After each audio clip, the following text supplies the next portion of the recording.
এবং দুর্নীতির যে বিষয়টা আছে, এই গণ অভ্যুত্থানের পরে কিন্তু প্রথম কয়েক মাস দুর্নীতি বন্ধ ছিল।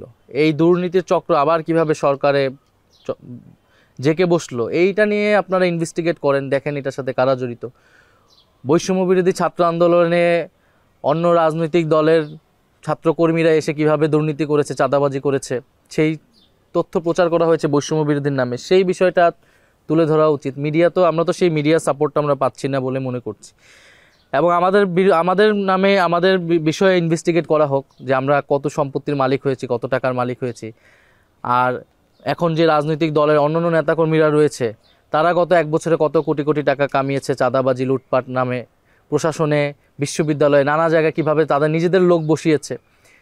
যে সকল কোম্পানি, কর্পোরেট প্রতিষ্ঠানগুলো, এখন বিজনেস প্রতিষ্ঠানগুলো কাজ পাচ্ছে, তারা কাদেরকে ডোনেট করতেছে, কাদেরকে তারা চাঁদা দিচ্ছে, এটা তো কারো অজানা নয় বাংলাদেশে। সেটা সাংবাদিকরাও জানে, গোয়েন্দা সংস্থাও জানে, সব কিছুই জানে। কিন্তু ছাত্র নেতৃত্বদের এমনভাবে পোট্রে করা হচ্ছে যেন তারাই সকল দুর্নীতি করেছে, বা তারাই। এখন এককভাবে তো আমাদের পক্ষে এটা বন্ধ করা সম্ভব না, বরং আমরা বন্ধ করতে চেয়েছিলাম বলে আমাদের বিরুদ্ধে এই ধরনের অভিযোগগুলা বা এই ধরনের মিথ্যা ট্রায়াল আমাদের বিরুদ্ধে সবসময় আমাদের চালানো হয়েছে। ভুল ছিল এই দেশের রাজনৈতিক দলের নেতাদের এবং যারা উপদেষ্টা হয়েছে তাদের অনেককে বিশ্বাস করাটা আমাদের অবশ্যই ভুল হয়েছিল। আমাদের উচিত ছিল যে ছাত্র নেতৃত্বকেই শক্তিশালী করা, সরকারে গেলে সম্মিলিতভাবে যাওয়া। এটা আমরা নাগরিক সমাজ বা রাজনৈতিক দলকে আমরা যে বিশ্বাসটা করেছিলাম বা তাদেরকে আস্থা রাখতেছিলাম, সেই জায়গায় আসলে আমরা প্রতারিত হয়েছি। অনেক উপদেষ্টা তাদের নিজেদের আখের গুছিয়েছে অথবা গণ অভ্যুত্থানের সাথে বিট্রে করেছে।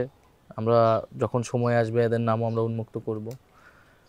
আমরা হয় আমাদের সম্পূর্ণভাবে রাজপথে থাকা যেতে পারত, জনগণকে সংগঠিত করা, রাজনৈতিক দলটা অনেক আগেই আত্মপ্রকাশ করে ফেলা, অথবা আরও বেশি সংখ্যক ছাত্রদেরকে নিয়ে সরকারে যাওয়া।